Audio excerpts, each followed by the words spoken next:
Third है। तो magnesium are the first two elements in the third period. अच्छा जी, पहले मैंने आपको बताया था कि थर्ड आपका जो है वो ये है कि पीरियोडिसिटी का लाजमी क्वेश्चन आता है। पहला ही क्वेश्चन ये होता है usually, sodium and magnesium both react with cold water to produce the same type of product in solution. With sodium the solution is clear, but with magnesium it appears cloudy. Write an equation for the reaction of magnesium with cold water. हाँ जी, क्या होगी equation? magnesium plus H2O. What is the answer? magnesium hydroxide plus hydrogen gas. Whenever your metals are going to react with water, they are going to produce alkali plus hydrogen gas. अब आप सबको पता है कि ये वाला reaction magnesium के लिए बहुत ज्यादा स्लो होता है, it is very very slow. अच्छा, स्टेट सिंबल्स यहाँ पे लिखा हुआ है तो हम लिख नहीं रहे ताकि हमारी रॉन्गनेस बिल्कुल भी ना हो।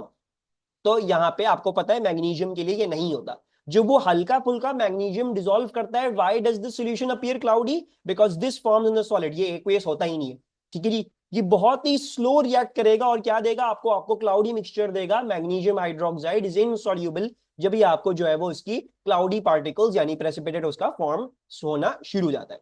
So just why the solution is cloudy after the reaction of magnesium with cold water? So we're going to say magnesium hydroxide is insoluble in water, so it precipitates out. ठीक है, but इतना भी लिख लो कि भाई it is insoluble in water, तो I believe that is okay. Let me check. So it precipitates, हाँ बस ये लिखा हुआ है कि insoluble है, sparingly soluble है, less soluble है, slightly soluble है, ठीक है, ये सारी चीजें हैं आपके पास।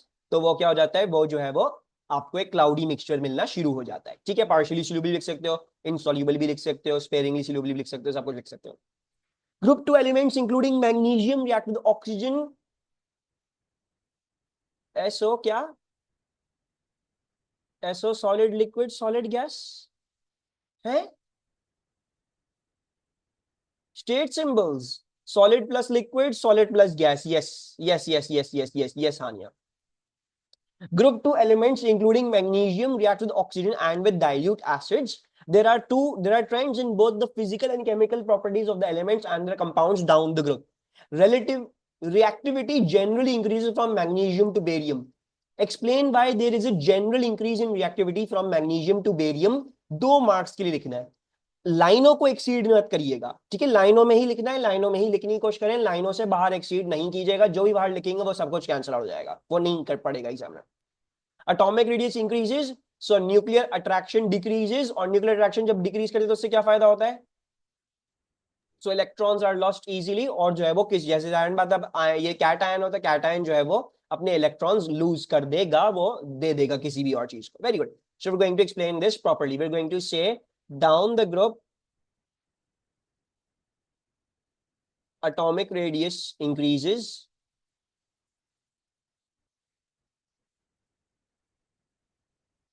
and so the valence electrons are pulled less strongly by the nucleus,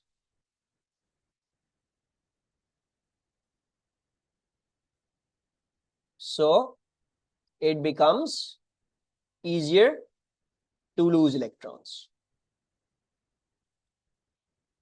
Easier to lose electrons. अच्छा, अगर फॉर एग्जाम्पल ये 3 मार्क्स का होता तो फिर आप क्या लिखते हैं यहाँ पे? ये तो 2 मार्क्स का हो गया, 3 मार्क्स के लिए क्या लिखते हैं आप? फिर आप वो शील्डिंग और न्यूक्लियर चार्ज का इंक्रीज और वो सारी चीजें भी आप मेंशन कर रहे होते, ठीक है। यहाँ पे सिर्फ 2 मार्क्स थे, इसलिए हमने जो है वो पूरी शील्डिंग और न्यूक्लियर चार्ज और वो सारी चीजों की बात नहीं करी, क्योंकि वो फिर सिर्फ हमारी लाइनों को जाया करता था और जो इंपॉर्टेंट बात है वो रह जाती। तो इंपॉर्टेंट बात हमें लिखनी, हमने इंपॉर्टेंट बातें लिख ली। हमारा एटॉमिक रेडियस इंक्रीज कर रहा है और उसकी वजह से आपकी रिएक्टिविटी इंक्रीज करिए, बिकॉज इनके इलेक्ट्रॉन्स लूज करना आसान होगा। ये हमारे मेन पॉइंट है, 2 पॉइंट मिल गए आपको, एटॉमिक रेडियस इंक्रीज और easier to lose electrons as उसके ऊपर न्यूक्लियर पुल कम होता जा रहा है। अगर 3 मार्क्स का तो 4 मार्क्स का तो न्यूक्लियर चार्ज और शील्डिंग भी आप सब कुछ यहाँ पे लिख रहे होते। अच्छा, फिर क्या होगा आपके पास? Give 2 observations for the reaction of magnesium with oxygen, write an equation for this reaction included state symbols. तो 2 ऑब्जर्वेशंस क्या होंगी? White solid and white flame. Very good. So magnesium burns with a white flame magnesium burns with a white flame and white solid formed, या silvery grey metal turns into white solid. ठीक है, बस थोड़ा सा और elaborate करके लिख रहा हूँ ताकि जितनी चीजें आपको पता हो वो ज्यादा अच्छी हो। बस आप वरना ये भी लिख देते कि व्हाइट सॉलिड फॉर्म्स, तो that is also correct. White solid forms भी लिख दो सिर्फ, तो वो भी करेक्ट है, लेकिन अगर हम जनरली देखेंगे तो वो आपकी वो सिल्वरी ग्रे मेटल उसमें टर्न हो गया। वेरी गुड, इक्वेशन बता दिए। So magnesium plus oxygen will equals to magnesium oxide, और हमें इसको हाफ करना पड़ेगा, बैलेंस करना पड़ेगा। अच्छा, बहुत सारे बच्चे बैलेंसिंग करना भूल जाते हैं। ठीक है, केमिकल इक्वेशन जब भी लिखने जा रहे हैं तो आपने बैलेंस जरूर करनी है इस इक्वेशन को, you can't leave it just like that. State symbols इन्होंने बोले हमें, इंक्लूड स्टेट सिंबल्स ही बोले, so we'll need to include the state symbols, solid plus gas equals to solid. ठीक है, all group 2 metals are silvery grey. Magnesium का तो I am sure, calcium I don't think calcium is silvery grey, think calcium is more, हाँ जी मिनाइल वो भी correct है, calcium is more whitish I believe. मैंने कैल्शियम को वैसे कभी देखा नहीं है सिल्वरी ग्रे फॉर्म में, लेकिन generally it is a good assumption क्या है, आपके पास सारे मेटल्स जो है ना वो ग्रेश ही होते हैं, सिल्वरी ग्रे होते हैं। Let's see if calcium is silvery. Calcium, usually calcium search up करो तो कैल्शियम कार्बोनेट और ऐसी चीजें आना शुरू आती हैं। Calcium is also silvery, it is also silvery, हल्का फुल्का। हाँ, all metal oxides are white solid. ठीक है, we don't have to mention the colour, right? नहीं, यहाँ पे मेंशन बस ये लिखना था व्हाइट सॉलिड फॉर्म्स। ठीक है जी, that is the important thing. मैंने थोड़ा सा और वजाहत कर दी कि भाई यहाँ पे आपका जो सिल्वरी ग्रे मेटल है वो व्हाइट सॉलिड में टर्न कर रहा है। अच्छा, write an equation for the reaction of magnesium with sulphuric acid. तो मैग्नीशियम प्लस सल्फ्यूरिक एसिड क्या बन रहा है? MgSO4 plus H2। ओके जी, MgSO4 plus H2। Easy mark gaining questions हैं, कुछ भी नहीं सोचना है इसके अंदर। Metal plus acid equals to salt plus hydrogen gas, तो you just have to that, और ये ऑलरेडी हमारे पास बैलेंस भी है तो हमें इसको बैलेंस करने की जरूरत नहीं है। So just why there is a general decrease in the melting points of the elements down group 2। तो down group 2 general decrease क्यों है melting points में? More electrons, temperature stronger, temporary dipole stronger, atomic size increases। लेकिन मेरा बेटा अगर temporary dipole stronger होती है तो फिर तो मेल्टिंग पॉइंट इंक्रीज करना चाहिए था ना, लेकिन मेल्टिंग पॉइंट इंक्रीज नहीं कर रहा। हम मेटालिक एलिमेंट्स में टेम्पररी डायपोल्स की बात नहीं करेंगे, we are not going to talk about metallic elements में ऑफ दी दैट आपके इंटरमोलेक्युलर फोर्सेस की। आयनाइजेशन एनर्जी डिक्रीजेस, तो उससे क्या फायदा हो रहा है, या उससे क्या हो रहा है? Less attraction between nucleus and delocalised electrons. जी, ये है आंसर, वेरी गुड। सो भाई down the nucleus, down the group आपसे पूछा है। देखो पहले तो क्वेश्चन को सबसे पहले प्रॉपरली पढ़ा करो, पहले क्वेश्चन को प्रॉपरली पढ़ा करो कि क्वेश्चन मुझसे क्या मांग रहा है और मुझे एक्सप्लेन क्या करना है, और क्वेश्चन ने कोई मुझे हिंट दी है to solve that question properly. सबसे पहले तो उसने ये बता दिया आपको कि ग्रुप 2 के नीचे जाते हुए जनरल डिक्रीज आ रहा है, यानी मैग्नीशियम का मेल्टिंग पॉइंट ज्यादा है, फिर कैल्शियम का होगा, फिर स्ट्रॉन्शियम का, फिर बेरियम का, एंड सो फॉर। तो डाउन द ग्रुप जाते हुए आपके melting points group 2 down, down the group of group 2 they are decreasing. ठीक है जी, this answer we have not done in class. हमने down the group metallic bonding की बात नहीं करी, हमने across the period metallic bonding की बात करी थी। तो डाउन द ग्रुप अब ऐसा क्या हो रहा है यहाँ पे कि आपकी मेटालिक बॉन्डिंग, क्योंकि आपको पता है सारे जॉइंट स्ट्रक्चर्स होंगे, इनमें मेटालिक बॉन्डिंग होगी। तो what is happening that the metallic bonding is getting weaker. You can clearly सी यहाँ से कि आप ये बोल सकते हैं कि ठीक है, इसका मतलब ये है कि मेटालिक बॉन्डिंग आपकी वीकर हो रही है, इट इज बिकमिंग वीकर। और अगर आपको याद हो, मेटालिक बॉन्डिंग वीक या स्ट्रॉन्ग दो वजहों से होती थी। एक वजह क्या थी, चार्ज इंक्रीज कर रहा है या चार्ज डिक्रीज कर रहा है। अगर चार्ज इंक्रीज करता है, जैसे सोडियम से मैग्नीशियम से एल्यूमिनियम 1+2+3+, तो हमें याद है कि हमने पीरियड 3 में पढ़ा था और हमने केमिकल बॉन्डिंग में पढ़ा था कि आपकी मेटालिक बॉन्डिंग इंक्रीज होगी, स्ट्रेंथ तो इसकी इंक्रीज होगी, because number of delocalised electron भी बढ़ रहे हैं और चार्ज भी बढ़ रहा है कैटायन पे।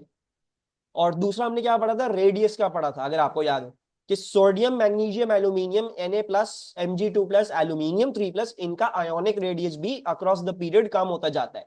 सो देयरफॉर भी इनकी मेटालिक बॉन्डिंग क्या हो रही है, स्ट्रॉन्गर होती जा रही है। खैर हमने क्या एक्सप्लेन करना है, हमने एक्सप्लेन करना है मेटालिक बॉन्डिंग वीकर कैसे हो रही है।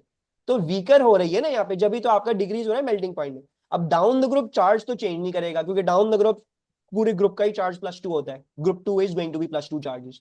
What is changing, the atomic radius या the cationic radius in this case, क्योंकि मेटालिक बॉन्डिंग को सबको पता है, जो एटम होता है वो अपने आउटर शेल इलेक्ट्रॉन्स को लूज करके वो कैट आयन बन जाता है। So the cationic radius is decreasing down the group, और क्योंकि वो sorry cationic radius is increasing down the group, और क्योंकि वो कैट आयोनिक रेडियस इंक्रीज कर रहा है डाउन द ग्रुप, तो वो जो सी ऑफ इलेक्ट्रॉन्स है ना वहां पे, the sea of electrons, the delocalized electrons outside over there, it is not being able to attract it as strongly, so therefore the metallic bonding is getting weaker and therefore the melting points are decreasing। ठीक है जी, ये बात जो है वो मैं यहाँ पे लिख रहा हूं।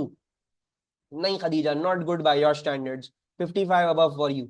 अच्छा जी, तो हम यहाँ पे क्या लिखेंगे, we are going to write के down the group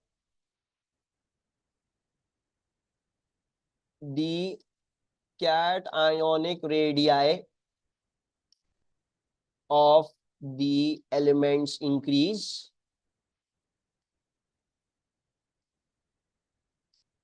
and so they are not able to strongly attract the delocalized sea of electrons,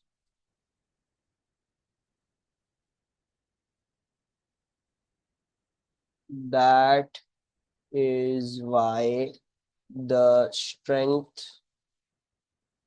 of the metallic bonds decreases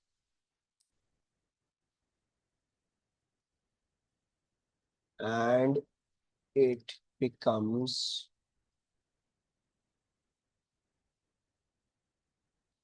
easier to break them during melting. This is the perfect answer to this. अच्छा जी,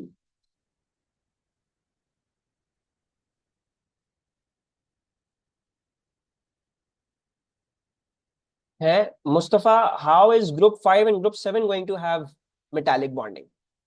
हाँ, ionic radius भी लिख सकती हो Areeba, ionic radius भी लिख सकती हो। सर इसमें रिपल्जन भी लिख सकते हैं कि incoming electrons are getting repelled more strong by the present electrons. नहीं, ये कहाँ से आया, that is not a reason Sarim, ये इसको एक्सप्लेन नहीं कर रहा। और strength decreases, yes metallic bonding. What if I say atomic radius, atomic radius भी सही है, सही है, यहाँ पे एक्सेप्टेड है। लेकिन बेटर यही है कि जहां पे कैटायन है उसको तुम कैटायन ही रहने दो, कि you let it be the same.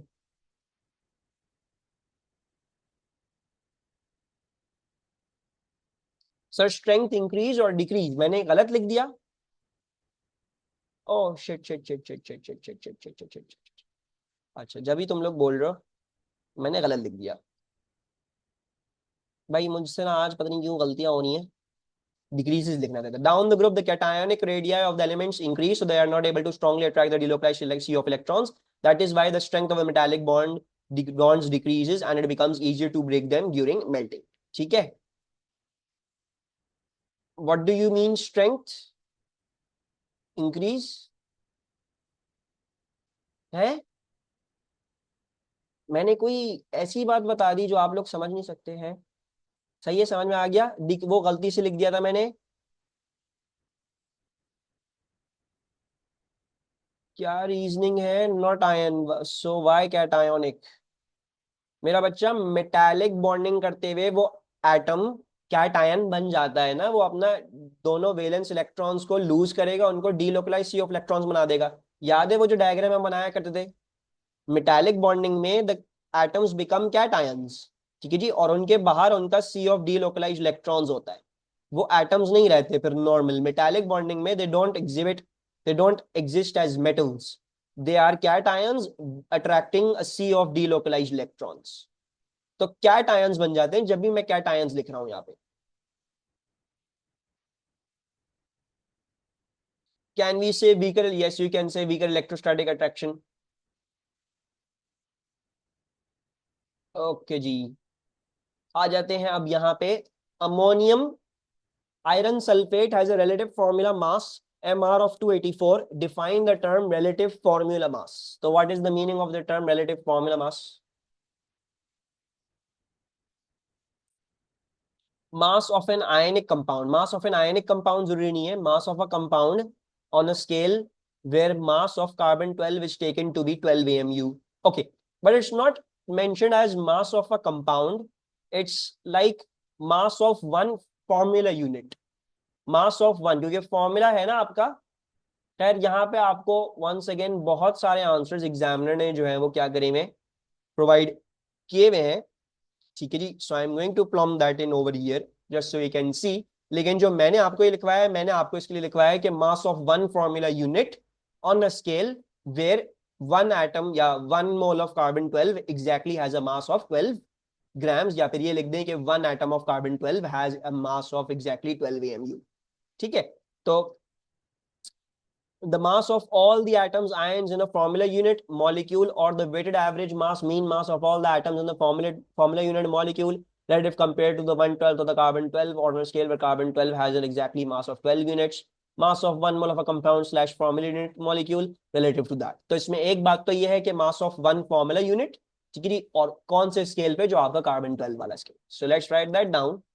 mass of one formula unit of a molecule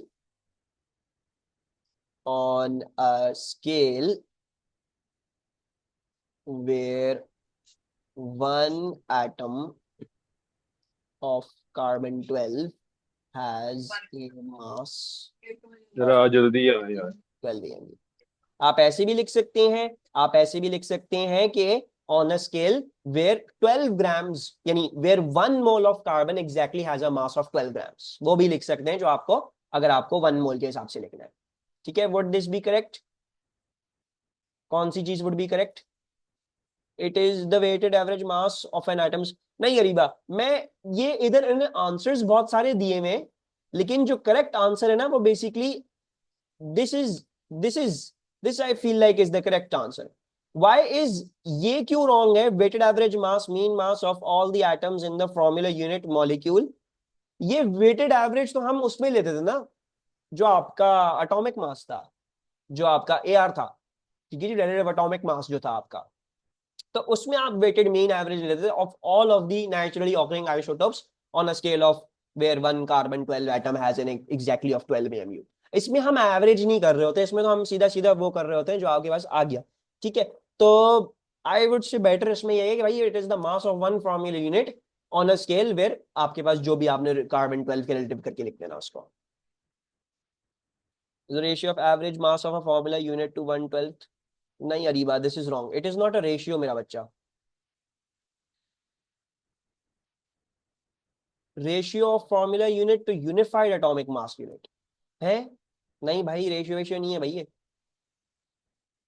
ratio किसने पढ़ा दिया? It's not a ratio.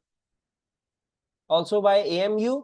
अच्छा, you can say that one atom of carbon 12 is 12 AMU, वरना अगर तुम मोल्स में लिखना चाह रहे हो तो 1 mole of carbon 12 is 12 grams। तो मैं ऐसे भी लिख सकते हो on a scale where 1 mole of carbon 12 has exactly a mass of 12 grams। जिसको मोल्स में लिखना है वो मोल्स में करके लिखे, जिसको एटम के एतबार से लिखना है वो उसके एतबार से लिखे।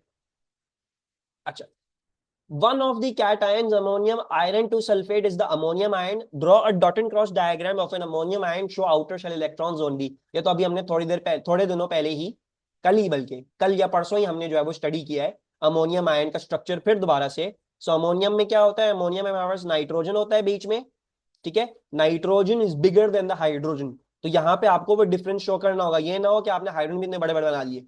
हाइड्रोजन छोटे होते हैं तो हाइड्रोजन को छोटा बनाए। हाइड्रोजन हाइड्रोजन हाइड्रोजन हाइड्रोजन, ठीक है जी। पूरे पे क्या है? पूरे पे आपके पास जो है वो प्लस का चार्ज है, वो नहीं भूलेंगे हम क्या बोला हुआ है, एक्स से दिखाएं नाइट्रोजन के और डॉट से दिखाएं हाइड्रोजन के। अच्छा, 3 के साथ तो क्या होता है, 3 के साथ तो आपका सिंगल कोवलेंट बॉन्ड होता है, और 1 के साथ क्या होता है, 1 के साथ एक्स से दिखाना ना, 1 के साथ नाइट्रोजन क्या करता है, डेटिवली बॉन्ड करता है, वो H प्लस को एक्सेप्ट करता है अपने उसके अंदर बाय डेटिव बॉन्ड। अच्छा, suggest the shape of an ammonium ion and predict the bond angle। Shape क्या है इसका, इट इज टेट्राहीड्रल, और बॉन्ड एंगल क्या है 109.5। ठीक है, 109.5 डिग्रीज लिखोगे या फिर 109 भी लिख दोगे तो 109 भी ओके होता है, एग्जामिनर 0.5 में नहीं जाता, वो इतना स्क्रूटनाइज नहीं करता, वो 109.5 को 109 भी ओके मानता है। In aqueous solution, the ammonium ion acts as a weak Bronsted-Lowry acid। Explain the term, meaning of the term weak Bronsted-Lowry। अब देखो यहाँ पे 2 मार्क्स हैं, लेकिन चीज एक पूछी हुई है, तो क्या क्या चीजें आप लोग यहाँ पे आंसर करोगे, what will you answer over here. Very good. तो आप एक चीज ये डिफाइन करोगे, वीक अलग बताओगे और एसिड अलग बताओगे, समझे। और प्रोटॉन एक्सेप्टर नहीं होता एसिड, प्रोटॉन डोनर होता है acid. So it is a weak, मतलब वीक के लिए आप लिखोगे partially ionise in solution and donates an H plus. Acid के लिए donates an H plus donor और partially ionise in solution. So what you going to write, Bronsted Lowry acid is an H plus donor and a weak acid is one that partially ionizes in solution। खैर इस paper में कुछ ज्यादा ही generous amount of lines दी है, ऐसे 2 mark के लिए 2 लाइनें ही दे देते हैं ज्यादातर, तो ये है। Okay, write an equation to show this behavior of the ammonium ion in water include state symbols। तो अमोनियम आयन का हमने ये बिहेवियर दिखाना है विद वाटर। हाँ जी, तो कैसे दिखाएंगे अमोनियम आयन को behaving as a acid over here.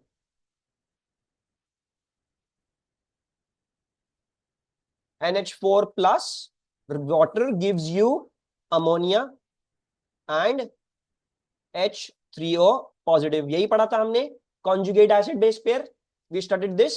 so this is the acid, ये H प्लस लूज करेगा तो क्या बन जाएगा, अपनी कॉन्जुगेट बेस बन जाएगा। अगर इसको एसिड 1 बोलेंगे तो ये क्या बन जाएगा, ये बेस 1 बन जाएगा, और इसको अगर हम बेस 1 2 बोलेंगे तो ये क्या बन गया, ये अब एसिड 2 बन गया। और इसको दिखाने का यही तरीका, और कोई हमारे पास तरीका मौजूद नहीं है। ठीक है जी, NH4 प्लस से आपको दिखाना पड़ेगा H प्लस इसने डोनेट किया है। अगर आपने वो नहीं दिखाया, वही चीज रह गई असल चीज, तो फिर प्रूव ही नहीं होगा आपके पास कि आपका ये H प्लस डोनर है भी या नहीं, एसिड की तरह बिहेव कर भी रहा है नहीं कर रहा। ठीक है, और स्टेट सिंबल्स देखनी होगी। NH4 प्लस की स्टेट सिंबल क्या होगी, एक्वियस हो जाएगी, पानी की लिक्विड होती है। अमोनिया की क्या हो जाएगी, अमोनिया की भी एक्वियस होती है। ठीक है जी, एक्वियस अमोनिया। वैसे आप इसको बाय द वे गैस भी लिख सकते हैं, लेकिन अमोनिया जो है वो डिजोल्व कर जाता है पानी में, तो इतनी कोई मसले की बात नहीं होती है आपके पास। ठीक है, यहाँ पे मार्क्स स्कीम में दोनों अलाउड है, एक्वियस भी अलाउड है और गैस भी अलाउड है। ठीक है, और यहाँ पे आपके पास ये तो एक्वियस होगा बिकॉज ये आयन बन चुका है, आयन बन गया तो ऑब्वियसली एक्वियस ही होगा। ठीक है, मैं इक्वेशन भी लिख देता हूँ, अगर किसी को कंफ्यूजन है तो वो देख ले। ये अमोनिया के लिए उसने दोनों आंसर एक्सेप्ट करे, उसने एक्वियस और गैस दोनों एक्सेप्ट किए, तो किसी ने अगर गैस भी लिखा है तो वो भी करेक्ट है आपके पास। ऑलवेज स्टेट सिंबल्स नहीं, ये लिखा हुआ है, ध्यान से पढ़ो क्वेश्चन को। Isn't this reaction reversible? और हाँ, रिवर्सिबल रिएक्शन भी होता है। सॉरी, ये भी रह गया हमारा, ये भी बहुत अच्छा पॉइंट बताया। अमोनिया क्या है, वीक एसिड है ना, और मैंने आपको बताया था वीक एसिड आप क्या करते हैं, weak acid you always show with a reversible sign, या और स्ट्रॉन्ग एसिड को हमेशा कंप्लीटली आयनाइज करके दिखाते हैं। तो इसका वीक एसिड भी हमने बिहेवियर दिखाना है विद दी रिवर्सिबल साइन, तो we need to show it with reversible sign over here as well. ठीक है, ये याद रखना। तो बेटा मैंने लिस्ट भेजी है, उसमें P1 भी है। मेरा बेटा तुम लोग लिस्ट चेक कर लो ना एक दफा, पिन जो मैसेज है आप लोगों का ग्रुप पे, उसमें लिखे हुए कौन सा पेपर किस किस के बाद करना है। Sir if we don't make that arrow will we lose a mark? You might lose a mark, you might lose a mark over here. इधर क्या क्या लिखा हुआ है? All correct species and balancing correct state symbols. अच्छा, arrow पे नहीं loose करवाया मार्क, लेकिन फिर भी जोहा याद कर लो कि वीक एसिड के लिए, वीक एसिड की डिसोसिएशन शो करने के लिए तुमने जो है वो रिवर्सिबल का साइन इस्तेमाल करना होता है, और स्ट्रॉन्ग एसिड के लिए तुम क्या इस्तेमाल करोगी? तुम जो है वो फुल एरो हेड इस्तेमाल करोगी। ओके,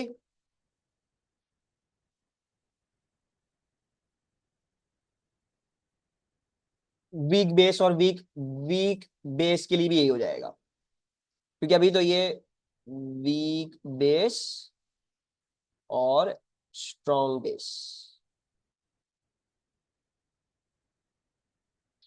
अच्छा, और क्या है हमारे पास? Is writing state symbols. मेरा बच्चा एक ही सवाल बार बार, स्टेट सिंबल्स जब बोले हुए हो तब लिखने हैं।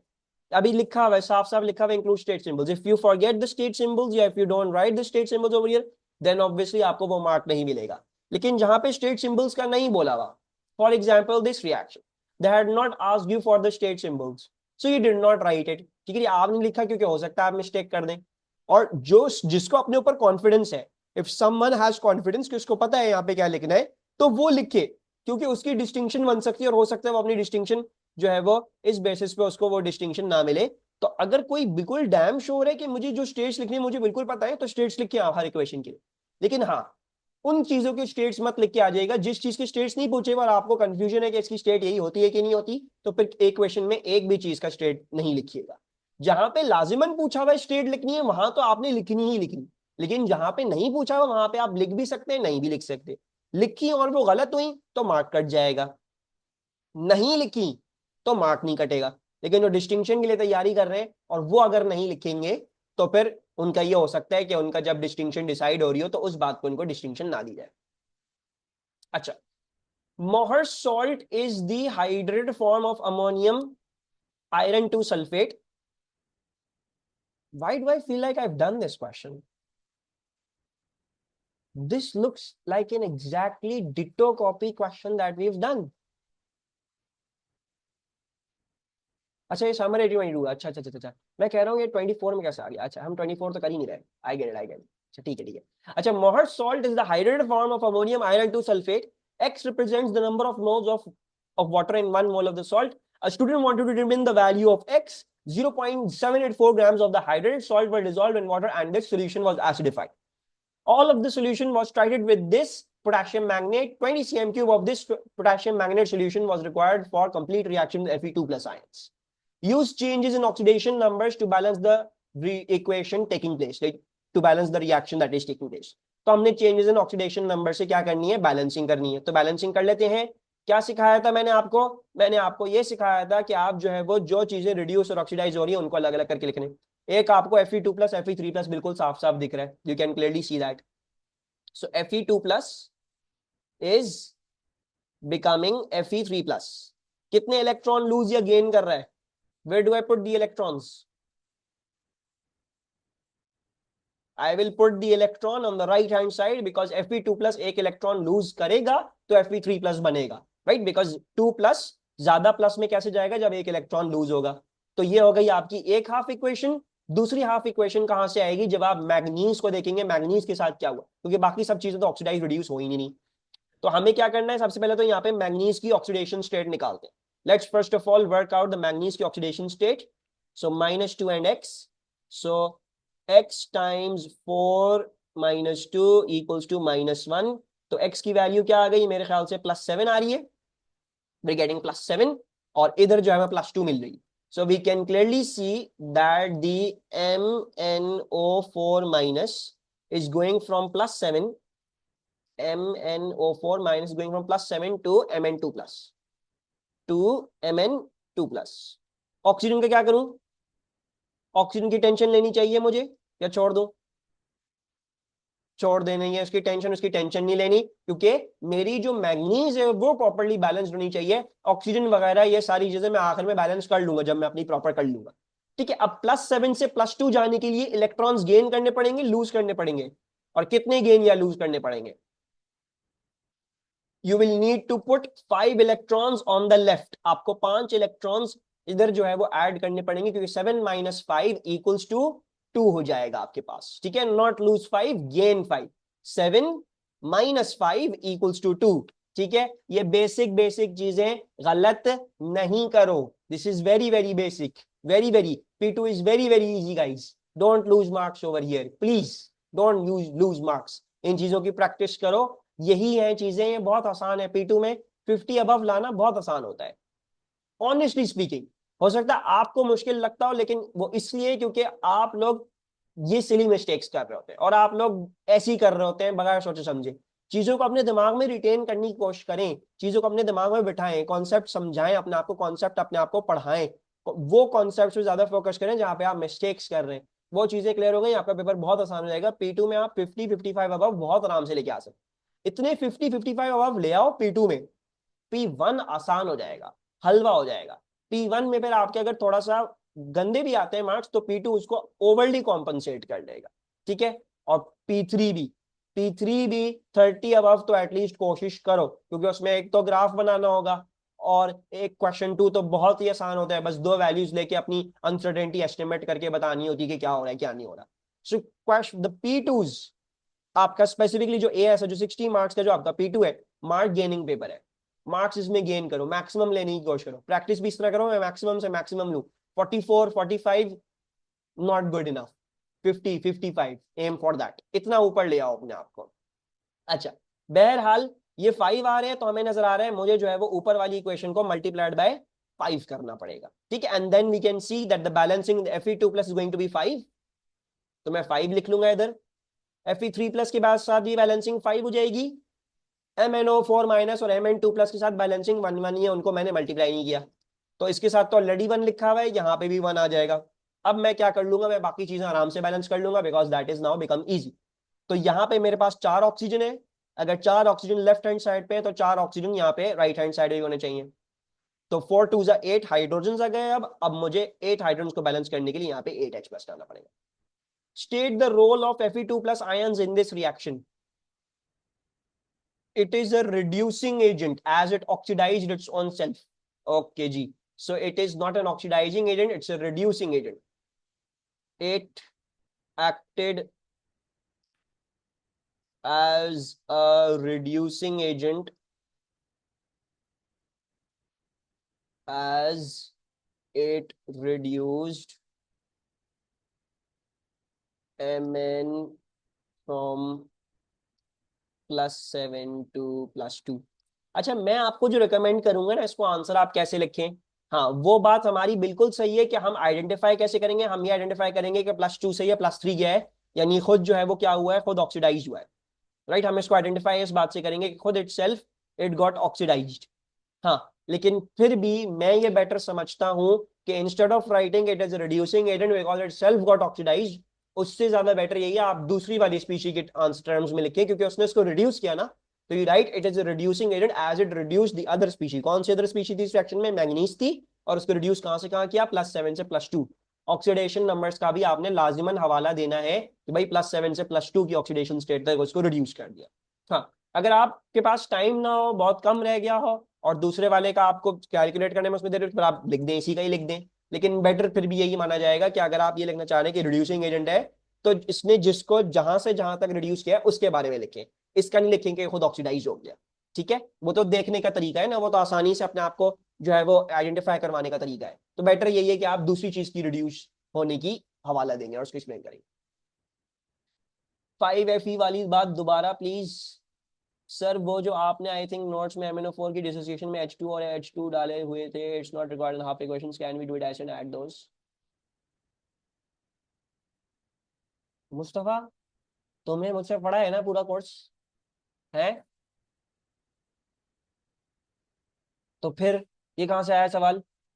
मैं हमेशा रिडॉक्स बैलेंसिंग बगैर उस ऑक्सीजन और पानी और हाइड्रोजन के करवाए ना, क्यों करवाए, क्योंकि उससे सिर्फ लंबी होती है और उससे कोई फायदा नहीं होता। एंड में जब भी यहाँ पे देखो, यहाँ पे भी जब क्यों करवाया, तो क्या करवाया, H प्लस और H2 और वो सब बाद में बैलेंस किए, क्योंकि वो मेन चीजें नहीं है। मेन चीजें यहाँ पे मैग्नीज नजर आ रही है, आयरन नजर आ रही है आपको कि उनके ऑक्सीडेशन नंबर्स में चेंज आ रहा है, तो उससे बैलेंस कर लो पहले, फिर बाकी जितनी भी चीजें फिर वो बैलेंस कर लेना, ठीक है जी, वो खुद ही हो जाएंगी balance.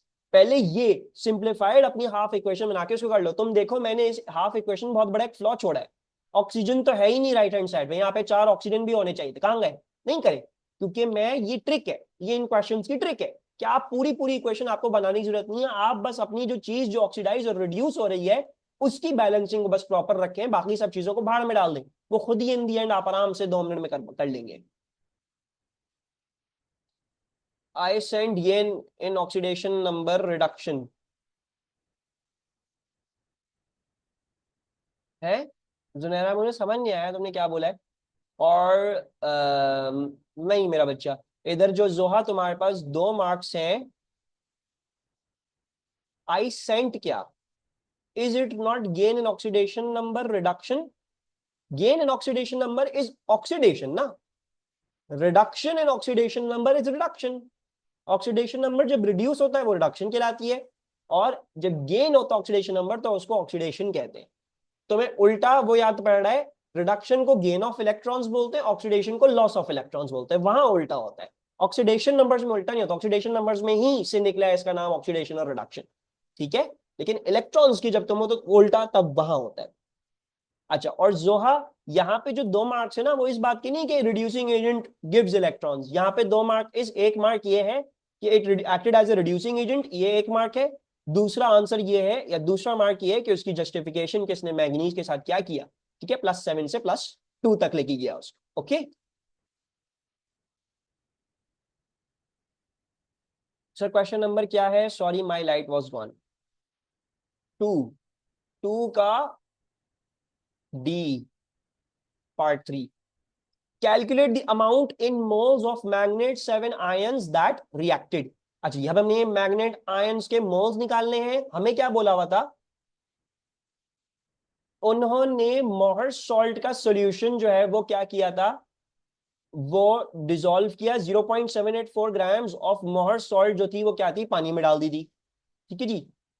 All of this solution was titrated with this much potassium manganate, यानी 20 cm³ of potassium manganate was required, जिसकी कॉन्सेंट्रेशन ये थी। ये तो बहुत आसान है, सीधा सीधा कॉन्सेंट्रेशन इनटू वॉल्यूम करना होगा आपको, right, you have been given the volume and the concentration, concentration equals to, sorry, moles equals to concentration into volume, moles equals to concentration into volume. अच्छा जी, कॉन्सेंट्रेशन क्या आ गई हमारी, 0.02, एंड वॉल्यूम क्या आ गया हमारा, 20 into 10⁻³ what is the answer, 4 into 10⁻⁻⁴। अच्छा जी, 4 इंटू 10⁻⁻⁴। अच्छा, I am going to write it to 2 significant figures, बल्कि ये 3 दिया हुआ है, ये भी 3 सिग्निफिकेंट फिगर्स दिया हुआ है, तो मैं 3 सिग्निफिकेंट फिगर्स ही लिख रहा हूं। I am going to write this to 3 significant figures, मैं इसको 4.00 इंटू 10⁻⁻⁴ लिख रहा हूं, ठीक है, बिकॉज ऊपर दोनों डेटा सेट्स हमें 3 सिग्निफिकेंट दिया हुआ है। Calculate the amount in moles of Fe2+ ions in the sample of the salt. हमने Fe2+ आयंस की जो है वो अब अमाउंट निकालनी है, तो वो हम कैसे कर सकते हैं, using the balanced equation. We can clearly see there is a 1:5 का रिलेशनशिप, तो 1:5 का रेशियो मारना होगा और कुछ नहीं करना होगा। So we know that the ratio of MnO4- is to Fe2+ is 1:5, और जो है वो ये क्या है, दिस इज x, सॉरी, ये हमें पता है ये 4 इंटू 10⁻⁻⁴ है, and I want to know what is this x, unitary method, simple, so it is coming out to be a 2 into 10⁻⁻3।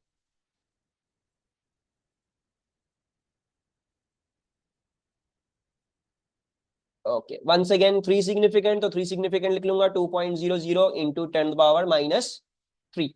Okay, calculate the relative formula mass. Relative formula mass कैसे निकलेगा, आपको मास दिया हुआ था और आपको moles आपने निकाल लिए हैं, right, so we can easily work out the relative formula mass. MR कैसे निकलता है, एमआर निकलता है जब आप मास को नंबर ऑफ मोल से क्या करते हैं, डिवाइड कर देते हैं। तो मास क्या था, 0.784 डिवाइडेड बाय आयरन के मोल्स। अच्छा, मैं आयरन के मोल से क्यों डिवाइड कर रहा हूं, बिकॉज हमें पता है कि इस पूरे के अंदर कितने आयरन है, इस पूरे के अंदर एक आयरन है, तो अगर मैं इसका 1 मोल डालूंगा तो मुझे कितने आयरन के मोल्स मिलेंगे? 1 ही मोल मिलेगा, because this is going to dissociate, this is going to dissolve in water and give me 1 mole of Fe2+। तो जितने भी Fe2+ आए हैं, क्योंकि ये 1 ही है, एक एक ही रिलीज करेगा, तो इसका मतलब Fe के जो मोल्स होंगे वही आपके मोहर सॉल्ट के भी मोल्स होंगे। इन दोनों के बीच में 1:1 का रेशियो आपके पास एग्जिस्ट कर रहा है। ठीक है जी। Sir, my chemistry teacher said you use concentration into volume to find mass not moles. ये कौन पागल केमिस्ट्री टीचर है भाई? कहाँ से आए हैं ये नहीं बोला होगा, गलत कोट कर दिया आपने उनको। हो सकता है उन्होंने ग्राम पर डेसीमीटर क्यूब का बोला हुआ हो तो उससे मास निकलता हो, लेकिन भाई खुदा का वास्ता है, कॉन्सेप्ट दिस इज नंबर 1 कि कॉन्सेंट्रेशन इनटू वॉल्यूम से मोल्स निकलते हैं। जब आप मोल पर डीएम क्यूब को डीएम क्यूब से मल्टीप्लाई करोगे तो मोल्स आएगा आंसर। अगर तुम मोल पर डीएम क्यूब को डीएम क्यूब से मल्टीप्लाई करोगी तो डीएम क्यूब कैंसिल, मोल आएगा आंसर। लेकिन अगर वही कॉन्सेंट्रेशन तुम ग्राम पर डीएम क्यूब में रख दोगी और फिर डीएम क्यूब से मल्टीप्लाई करोगी तो वो क्या आएगा? वो ग्राम्स आएगा। ठीक है, रट्टू तोते मत बनो। रट्टू तोता जो होता है ना, वो क्या होता है? वो पछताता है अपनी जिंदगी में। रट्टू तोते नहीं बनो। आता है तुम लोगों को, कॉन्सेप्ट्स आते हैं, लॉजिक है, लॉजिक खुद बनाओ। क्या निकल रहा है, कब नहीं निकलेगा, कब क्या चीज हो रही है क्या नहीं हो रही, खुद टेस्ट करो, खुद चीजों को प्रूव करने की कोशिश करो, खुद अपने आप को एक्सप्लेन करने की कोशिश करो। दूसरा, इतना बड़ा चैट जीपीटी भी आपको मिला हुआ है। चैट जीपीटी पे आप बैठ के उससे पूछे सवाल कि भाई ये कॉन्सेंट्रेशन को अगर मैं करूं और ये इस तरह से करूं तो फिर क्या होगा क्या नहीं, वो आपको सब समझा देगा कि वो कैसे होगा कैसे नहीं होगा। स्मार्ट बने, रट्टू तो नहीं बने। मैंने कोई फॉर्मूला ऐसे जो आपको ऐसे रटवाया ही नहीं है कि बेटा हाइस साइकिल भी आपको याद है, मैंने आपको लॉजिकली करवाई है। मैंने आपको मोल्स एंड स्टोइकियोमेट्री भी कोई ऐसे नहीं करवाया कि ये करके बस ये करके और आ जाता आंसर, नहीं। सारा लॉजिकली समझाया, सब चीजें लॉजिकली करनी। लॉजिकली करो, कुछ रटने की जरूरत नहीं है किसी की भी। अगर किसी ने कुछ गलत बता दिया तो भाई खुदा का वास्ता है।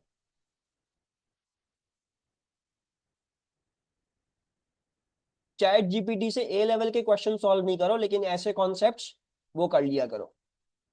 Sir, so are we basically finding MR of iron? No, we're not basically finding MR of iron. देखो, ये क्वेश्चन एग्जैक्ट डिटो कॉपी हमने क्लास में भी किया हुआ है, लेकिन माशाल्लाह से लग रहा है you guys have the memory of a peanut है। We have done this question already in class. जब ये तुम पानी में डिसॉल्व करोगे बच्चों, तो पानी में डिसॉल्व करने के बाद ये क्या बनेगा? ये 2NH4+ बनेगा, प्लस Fe2+ बनेगा, प्लस 2SO4 2- बनेगा, और प्लस XH2O। पानी में जाके सॉल्ट को क्या होता है? डिसोसिएट कर जाती है, डिसॉल्व कर जाती है सॉल्यूशन में। सो दिस NH4 इसके साथ 2 लगा हुआ है तो 2NH4+ रिलीज हो जाएंगे सॉल्यूशंस में। ठीक है जी। There is 1 Fe, so 1 Fe2+ will be released. There is 2SO4, so 2SO4 2- will be released, and there is XH2O, so XH2O will be released. अब आपको ये पता है कि आपने मोल्स किसके निकाले थे? आपने मोल्स निकाले थे इसके। We have worked out the moles of Fe2+, लेकिन मोल्स ऑफ Fe2+ से हम क्या निकाल सकते हैं? हम मोहर सॉल्ट के भी मोल्स निकाल सकते हैं, बिकॉज मुझे पता है कि जितने भी मोल्स आए हैं मेरे पास Fe2+ के, वो कहां से आए होंगे? वो मोहर सॉल्ट से ही आए होंगे। और आपको नजर आ रहा है कि इन दोनों के बीच में क्या है? 1:1 का रेशियो है। 1 dissolve to give you 1 Fe2+। So therefore the moles of Fe2+ are going to be equivalent to the moles of ammonium iron sulphate, जो भी वो चीज है आपकी जो मोहर सॉल्ट। सही है, अब क्लियर हो गया? That is why what I am going to do is I am going to divide this by 2 into 10⁻³ I know Fe2+ के जो भी मोल्स है वो इसके भी मोल्स होंगे। मुझे और कुछ नहीं करने की जरूरत। 1:1 रेशियो है, simple straight forward. Sir, why don't I use moles of NH4 if I had found those? If you had found out those, Adina, then you would use those. ठीक है जी। लेकिन फिर तुम क्या करती? फिर तुम 2:1 के रेशियो से निकालती मोहर सॉल्ट के कितने मोल्स होंगे। राइट, समझ रही हो? यहाँ पे 1:1 था, जब भी 1:1 कर लिया। ये 2:1 है तो फिर तुम उसको डिवाइड बाय 2 करके इस्तेमाल करती मोहर सॉल्ट के लिए। ठीक है, क्या हो गया? ये सब मैंने पढ़ाया है ना तुम लोगों को। जी जोहा, क्या क्वेश्चन है? Why are we using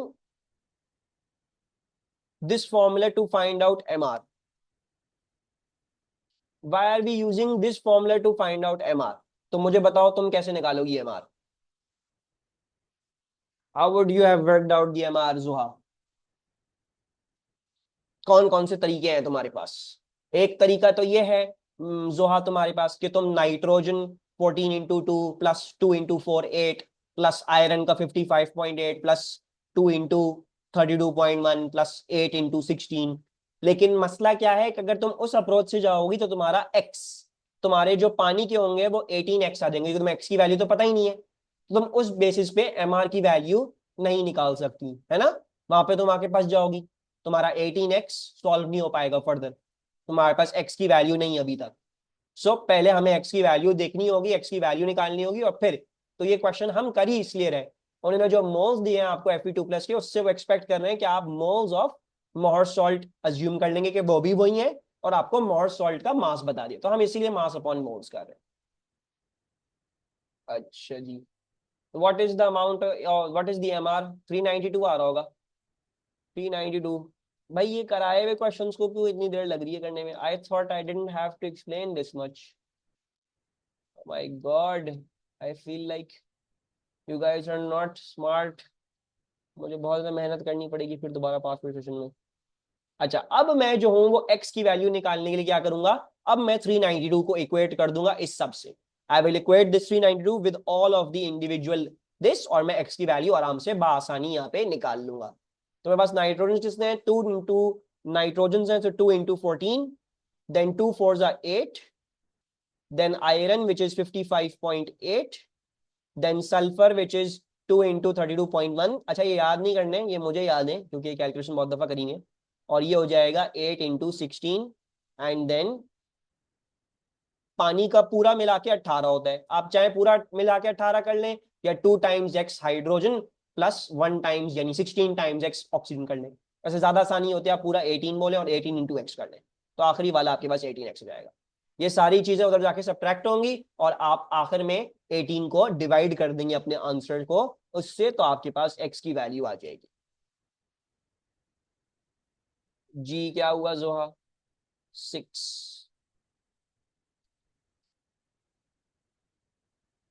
I still don't understand how you got 392। मास दिया हुआ था क्वेश्चन में, उसको डिवाइड कर दिया बाय द मोल्स, खत्म। क्वेश्चन में आपको मास दिया हुआ था।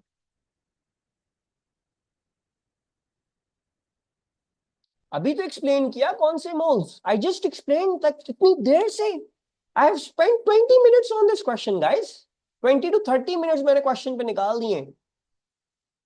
आई स्पेंट 20 to 30 मिनट्स ना, अभी मैंने सबको एक्सप्लेन किया ना कि कौन से मोल्स हैं, आयरन के मोल्स हैं। आयरन के मोल्स क्यों ले रहा हूँ, आयरन के मोल्स इसलिए ले रहा हूँ बिकॉज एक मोहर सॉल्ट जो है वो क्या रिलीज कर रहा है, एक मोहर सॉल्ट एक Fe2+ रिलीज कर रहा है। सो जो Fe2+ के मोल्स है 1:1 के रेशियो के हिसाब से उतने ही मोल्स आपके मोहर सॉल्ट के भी होने चाहिए। So that is why I am dividing the mass of the Mohr salt by the moles of the Mohr salt, और वो मैंने कैसे निकाले, वो मैंने निकाले by 1:1 relationship of Fe2+ with your Mohr salt. क्या हो गया तुम लोगों को, व्हाट हैज हैपेंड? ऐसा क्या समझा रहा हूं मैं जो समझ नहीं आ रहा? ये तो हमने क्लास में किया है ना क्वेश्चन, है एक क्वेश्चन को करने में इतनी देर क्यों लग रही है भाई? सॉरी नहीं बोलनी रख, कोई कोई जो है वो आज ज्यादा पढ़ लिया है, या वो कुछ जेट लैग हुई है या समथिंग लाइक दैट, पता नहीं, मुझे बहुत मुश्किल लग रहा है अभी बैच को पढ़ाना for some reason. Stoichiometry is my weakness. अच्छा, अच्छा अब जेन्युइनली बताओ भाई, समझ में आया कि नहीं बताया, बट आया? क्योंकि तुम लोगों को पता नहीं क्या हो गया, I I know I have done this question with you guys before. यार मुझे तो 6 बता दिए एग्जैक्ट, कैलकुलेट करके बताओ, तुम्हारे पास 5.88 आ रहा है, 5.88 आ रहा है, ठीक है, तो फिर 5.8 होगा, फिर उसको राउंड ऑफ कर लो तुम 6। एग्जैक्ट है? अरे बाबा क्या बोल रहे हो तुम लोग, है इतनी मेहनत करवाने का क्या फायदा हुआ पूरा कोर्स? 28 - 8 -55.8 -64.2 -8 × 16 डिवाइड बाई 18, एग्जैक्ट 6 आ रहा है, 5.88 नहीं आ रहा, यू गेटिंग एग्जैक्ट 6। ये क्वेश्चन मैंने प्रैक्टिकल में, अच्छा वो ठीक है, क्लियर है। अभी भी कोई सवाल है तो भाई पूछ लो, ताकि ये तो एटलीस्ट क्लियर हो जाए तुम लोगों को। तुम लोग मुझे आगे ही नहीं जाने दे रहे हो। मैं चाह रहा हूँ मैं आगे आगे आपसे को चलूं, लेकिन पता नहीं, या तो मुझे लग रहा है शायद कि मैं जो हूँ वो कुछ ज्यादा एक्सपेक्ट कर रहा हूँ, शायद हो सकता है, हो सकता है, ऐसा हो सकता है। कभी कभार ये भी मुझे होता है कि मैं ज्यादा एक्सपेक्ट करने लग गया हूँ, लेकिन हो सकता है वो चीज़ इतनी क्लियर ना हो। अच्छा, ये आप लोगों ने पढ़ाई अपनी पूरी मुकम्मल कर ली है? आपके चैप्टर सारे तैयार हैं? कब तक तैयार कर लेंगे आप लोग सारे चैप्टर्स अपने? It should not evaporate Adina, evaporate नहीं कर रहा। तुम दिमाग कम इस्तेमाल करती हो पेपर करते हुए, ये है। दिमाग कम इस्तेमाल करना मतलब, उससे मतलब ये नहीं है कि इट्स नॉट अ वीकनेस। वो ये होता है कि कभी कभार you're like okay it is easy, so you just need to do it by the way. बहुत सारे बच्चे ये भी करते हैं कि उनको लगता है इजी इजी है, so I just need to do it by the way, या ऐसे ही हो रहा होगा, बस ऐसे ही बहुत सिंपल सिंपल होगा। What I feel like is, तुम्हारे साथ ये है प्रॉब्लम, तुम्हें पता तो है लेकिन तुम बाय द वे कर रही हो, वरना फुल कैपेसिटी पे ब्रेन इस्तेमाल नहीं कर रही हो। तो फुल कैपेसिटी पे इस्तेमाल करोगी, तुम्हारी ये प्रॉब्लम सॉल्व हो जाएगी। और जितने जितने तुम कॉन्सेप्ट्स देखती जा रही हो ना, जो ये जो मुश्किल वाली चीजें, उनको दिमाग में रिटेन करने की कोशिश करो कि ये चीजें हमने पढ़ी हुई हैं और ये चीजें हमने करी हुई हैं, उनको रिटेन करो, तुम्हें उन पे फोकस करने की जरूरत है। मैं ये देख रहा हूँ कि मैं पागल हूँ, आई डोंट नो। अच्छा, most vehicle fuels contain hydrocarbons obtained from crude oil, state the name of the type of reaction that hydrocarbons undergo when being used as fuels. तो they undergo combustion when they are being used as fuels. Write an equation for the use of octane as a fuel. So C8H18 is burning in oxygen, producing what? CO2 plus water, and then you need to balance it. Combustion की हमेशा यही products होंगी। Balance करने के लिए आपके पास 8 carbon है, तो आप 8 कार्बन यहाँ पे लगाएंगे। 18 हाइड्रोजन है, तो 9 18 हाइड्रोजन यहाँ पे हो गए। 8 2 16 प्लस 9 इज 25। तो basically what I need to do is I need to add 25 over 2 over here. सही करिए मैंने बैलेंसिंग, कंफर्म करो सब।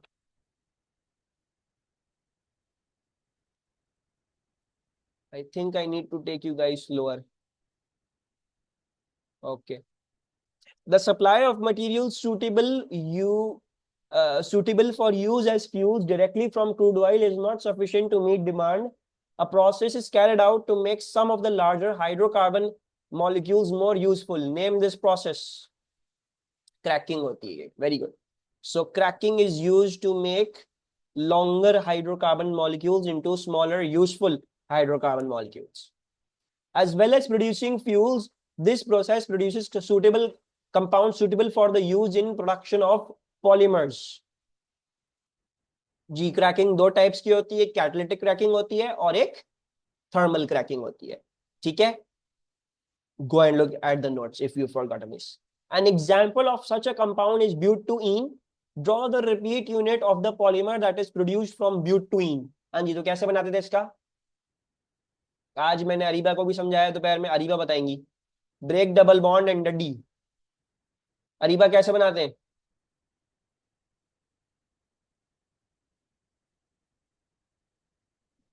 Break the double bond, let me make first. माशाअल्लाह सर, मेरी वीकनेस 3 मार्क का ये एक्सप्लेन वाले for physics and chemistry sometimes. Ali, तुम्हारे सारे मार्क्स लूज रहेंगे अगर तुम्हारी ये वीकनेस है। सारे 3 मार्क वाले नहीं होते, या कुछ नहीं होते।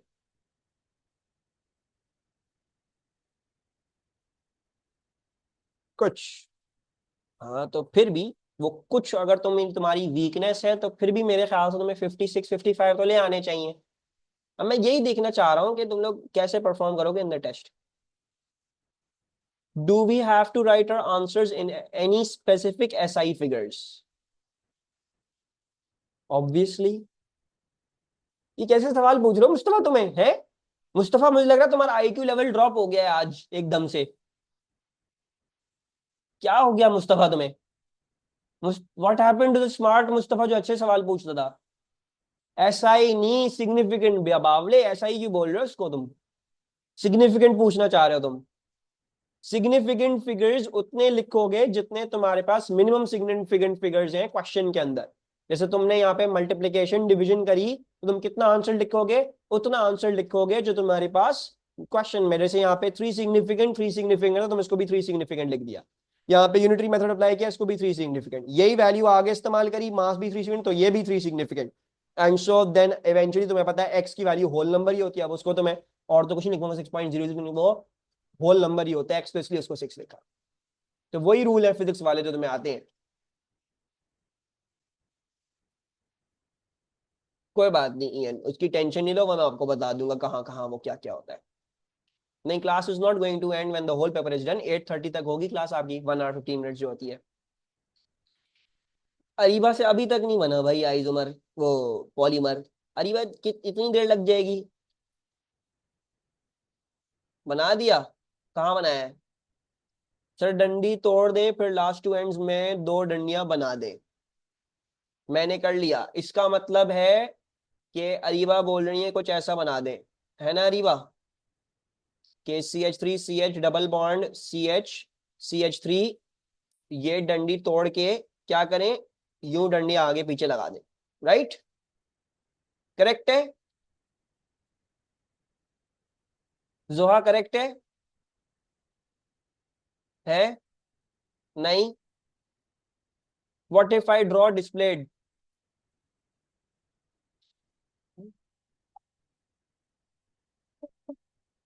अभी ना, क्या हो गया तुमको? What has happened to you guys? हो क्या गया तुम लोगों को? चर्च वर्च पी के आए हो तुम लोग सारे आज, है? ये कैसे कैसे सवाल पूछ रहे हो तुम लोग मुझसे? What has happened to you guys भाई? क्या हो गया? What has happened? I don't understand जो है वो। What has happened to your brains? क्या हो गया? अभी पिछले दिनों तो you were like sir nitrogen sulphur भी आराम से हो गया, रिएक्शन काइनेटिक्स भी आराम से हो गया, वो भी आराम से हो गया, यू भी हो रहा है, वो भी हो रहा है। ये आज क्या हो गया एकदम से? ये ऐसे सवाल क्यों पूछ रहे हो मुझसे बार बार, जो मैं ऑलरेडी एक्सप्लेन कर चुका हूँ कि जब एग्जामिनर ने कुछ भी नहीं बोला हुआ तो आप उसको कंडेंस डिस्प्लेड या स्ट्रक्चरल या स्केलेटल जो बनाना आना चाहिए वो बना के आ जाए, क्योंकि he has not asked you how to draw it, but the best option is always the condense displayed. क्या हो गया तुम लोग को है? ब्रैकेट नहीं बनेगा, ब्रैकेट आपको कभी भी नहीं बनाना होता। मैंने आपको एक क्लास में बताया था कि रिपीट यूनिट बनाते हैं आप। रिपीट यूनिट जब आप बना रहे हैं तो रिपीट यूनिट में ब्रैकेट नहीं लगाया जाता। So don't put the brackets over here and don't say this is an, that will be wrong, mark wrong, गलत बना दिया आपने। सिर्फ ये आगे पीछे डंडियां लगानी छोड़ दी उसके बाद आपने आंसर को। खुदा का वास्ता है दीना, बस कर दो, ऐसी चीजें नहीं पूछो। सर मैंने तो सॉल्व भी कर लिया आईडी के, what you are talking about? ओहो। Name the type of polymerization that occurs during the production of the polymer into addition polymerization. Addition reaction नहीं, addition polymerization है।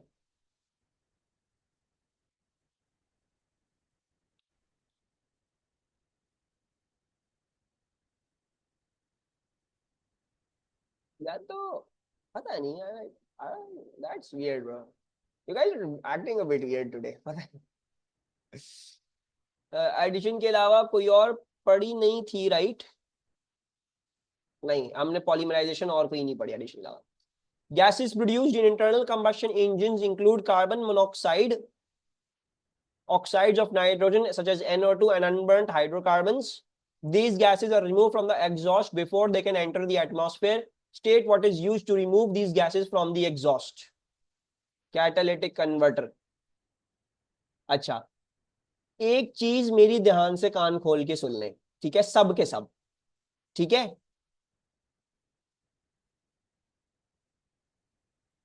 ये चीजें आपको आती हैं, कैटालिटिक कन्वर्टर क्या होता है, क्रैकिंग क्या होती है, जो चीजें आती हैं उस पर कम फोकस करना। जो चीजें नहीं आती हैं वो जरूर देखना, ठीक है जी? इस पे खुश नहीं हो कि मुझे कैटालिटिक कन्वर्टर पता था, ये खुश होने वाली बात नहीं। खुश या उदासी उस सूरत में आपको नहीं चाहिए कि आपको जो मुश्किल चीज है जो आपको पहले नहीं समझ में आ रही थी, क्या आपको वो क्लियर हो गई है? ठीक है जी? जो अभी हमने स्टोइकियोमेट्री वाला क्वेश्चन किया, बहुत सारे बच्चों को वो अनक्लियर था।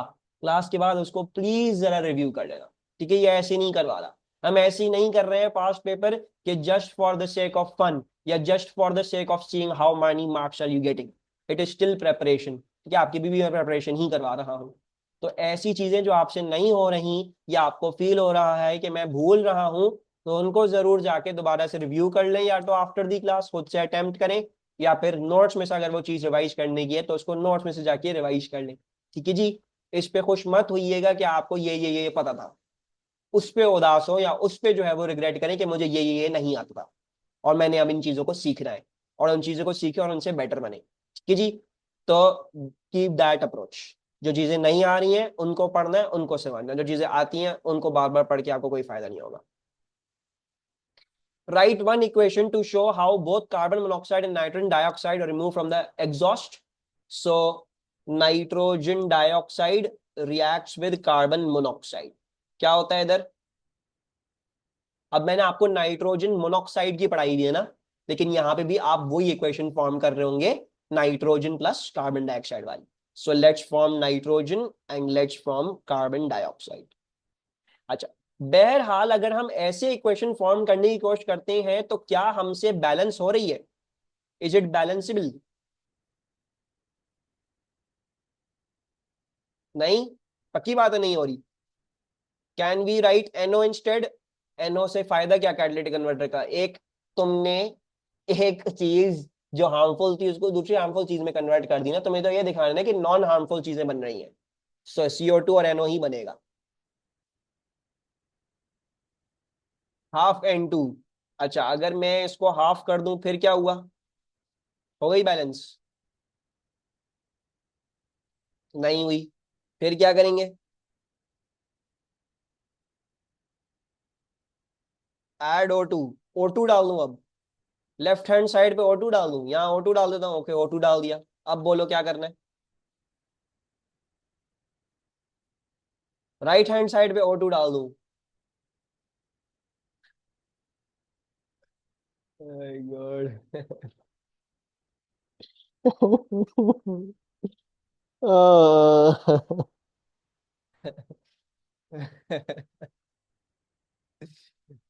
so funny bro, like come on man।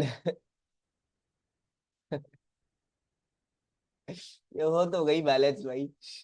2CO and 2CO2 and half N2 करना होगा और ये बैलेंस हो गई है। दिस इज बिन बैलेंस्ड, ठीक है। State the environmental consequences of allowing unburned hydrocarbons to enter in the atmosphere. Smog, photochemical smog, photochemical smog /PAN।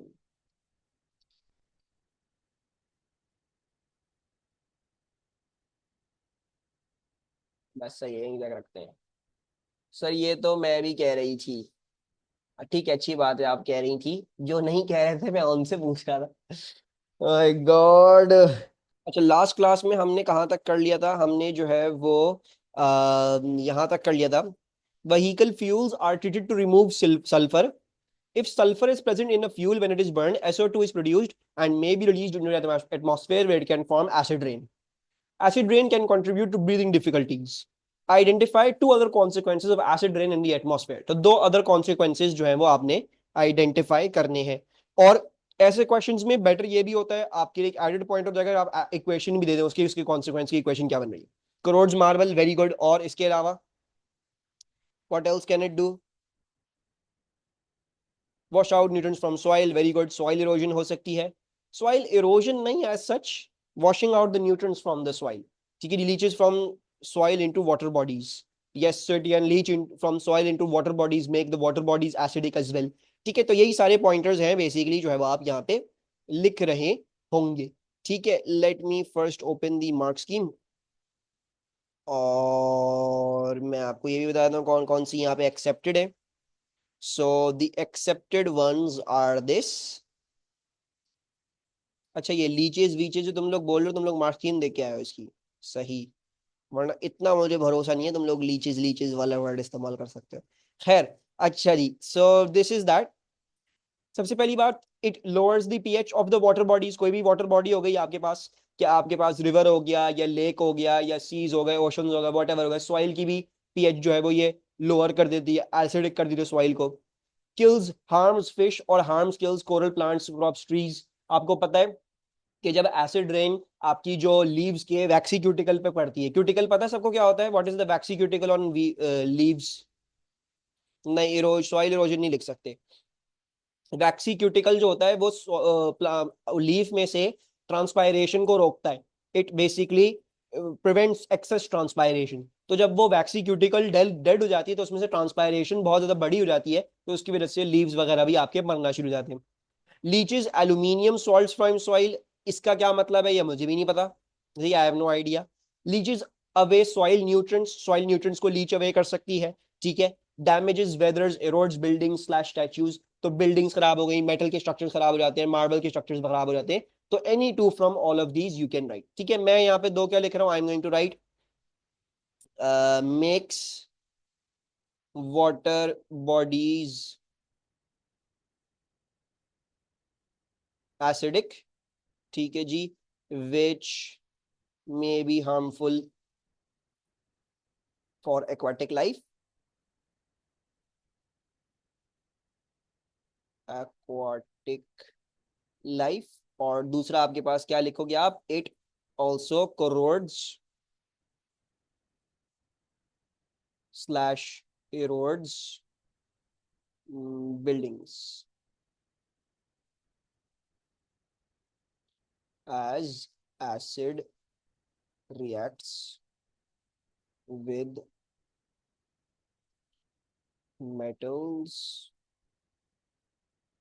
and marble, ठीक है। अच्छा जी, आवाज नहीं आई, आवाज नहीं आई।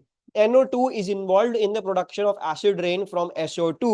So will I get mark if I just write erosion of buildings? Yes, you will get the mark। देखो लिखा हुआ है ना, it erodes buildings, तो you will get the mark, ठीक है जी। आपके पास बाकी एक्वाटिक प्लांट्स जो है वो, या एक्वाटिक लाइफ किसी ने लिखा है कि उसको वो हो रहा है, या सॉइल की न्यूट्रिएंट्स वॉश अवे हो गए, उसका मार्क मिल जाएगा। इसका भी मार्क मिल जाएगा कि आपकी pH of the soil lower हो गई तो उसमें प्लांट्स ग्रो नहीं कर सकते हो आप। तो वो सारे इंडिविजुअल पॉइंट हैं जो मार्क्स के हिसाब से आपको मार्क्स मिल जाएंगे। हमने क्या लिखना है, हमने NO2 दिखाना है, NO2 कैसे कैटलाइज कर रहा है SO2 को, how is it making the facilitation of the that thing. Sir what is soil erosion? Soil erosion होती है सॉइल की टॉप लेयर रिमूव हो जाती है। वो एसिड रेन से उसका कोई ताल्लुक नहीं होता, वो और चीजों पे डिपेंड करता है। वो ज्योग्राफी में पढ़ा होगा तुमने, अगर पढ़ा होगा, यहाँ पे हमने नहीं पढ़ा इसको सॉइल इरोजन को, ठीक है। Soil erosion is the top layer of soil being, या तो हवा हवा से उड़ जाती है, या तो पानी बहुत ज्यादा गीली गीली रहती है तो वो ब्रेक अवे कर जाती है।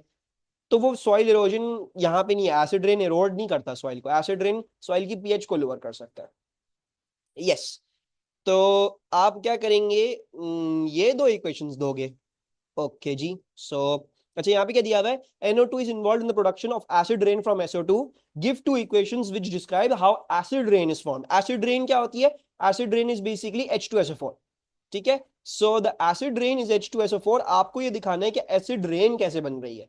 तो आप क्या दिखाएंगे, आप ये दिखाएंगे कि यार जो NO2 वाला जो फ्री रेडिकल होता है वो जो है वो रिएक्ट करता है with SO2 and it forms the NO free radical plus SO3, and then that SO3 goes and reacts with water to form sulfuric acid, ठीक है। अच्छा, अगर यहाँ पे क्वेश्चन ये होता कि आपके पास ये लिखा हुआ होता कि शो हाउ NO2 या NO या how the oxides of nitrogen catalyse the formation of SO3, तो फिर उसमें आप दोनों इक्वेशन लिखते हैं, NO2 plus SO2 equals to NO plus SO3 and then NO plus half O2 equals to NO2, ठीक है। वो जो तो हमने दो इक्वेशन लिखी थी, homogeneous catalysis of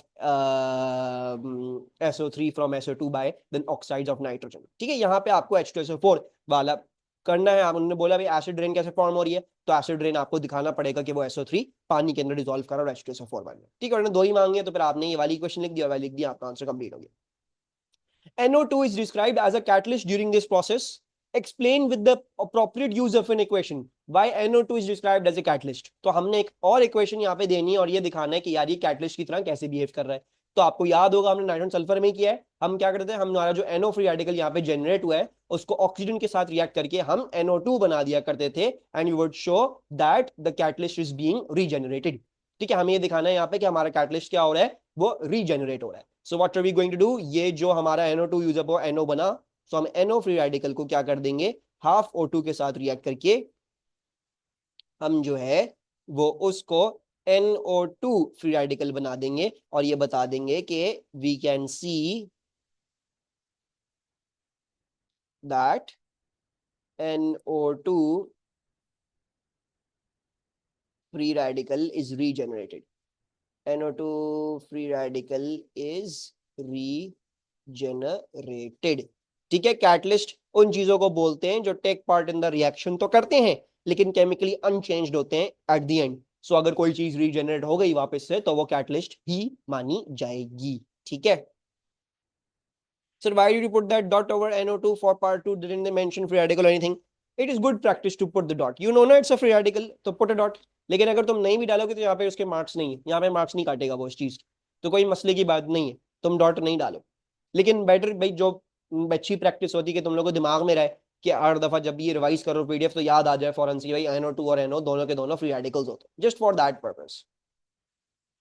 any confusions in the last few parts of this question? Okay जी, आगे चलते हैं। अब हमने जो है वो ये वाला क्वेश्चन करना है CH3COCH2CH3। The reaction between W and alkaline aqueous iodine produces a yellow precipitate. Give the name of the compound formed as a yellow precipitate in this reaction.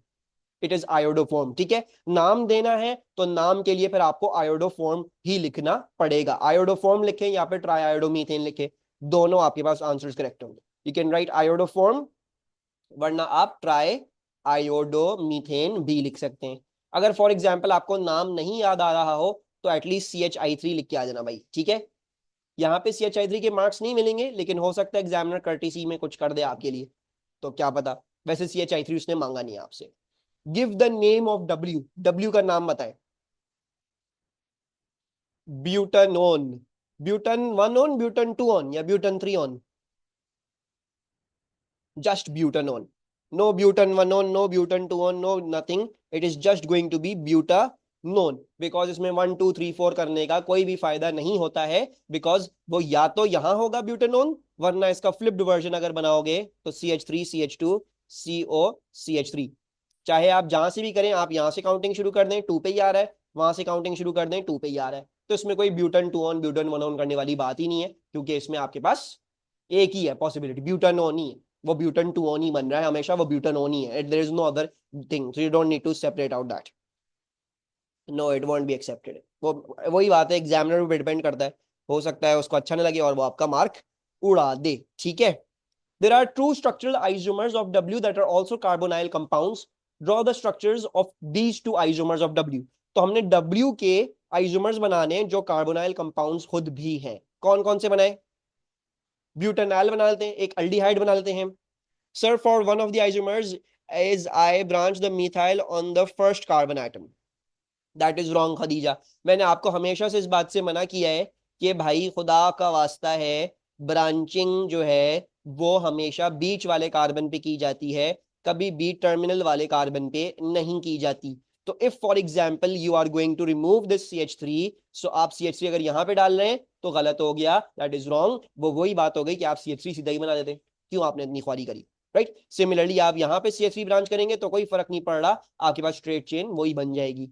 So terminal वाले कार्बन पे branch करने का कोई भी फायदा होता ही नहीं है in the first place. And similarly आप C डबल बॉन्ड हो, आप इस पे ब्रांच कर ही नहीं सकते बिकॉज ये ऑलरेडी अपनी मैक्सिमम वैलेंसी पे पहुंच चुका है, it is already at 4, so you can not do any branching on this one. सो हम ब्रांचिंग नहीं करेंगे बल्कि हम अल्डिहाइड की तरफ जाएंगे। हम ब्यूटानोन में और कोई इसके आइसोमर्स नहीं है, कीटोन वाले आइसोमर्स और इसके अंदर मौजूद नहीं है, there is no branching that is possible in it, so we will have to make aldehydes. और अल्डिहाइड में हो सकता है आपके पास ब्रांचिंग आ जाए, so let's make the aldehydes. Carbonyl compounds, पहला अल्डिहाइड स्ट्रेट चेन अल्डिहाइड बनाते हैं।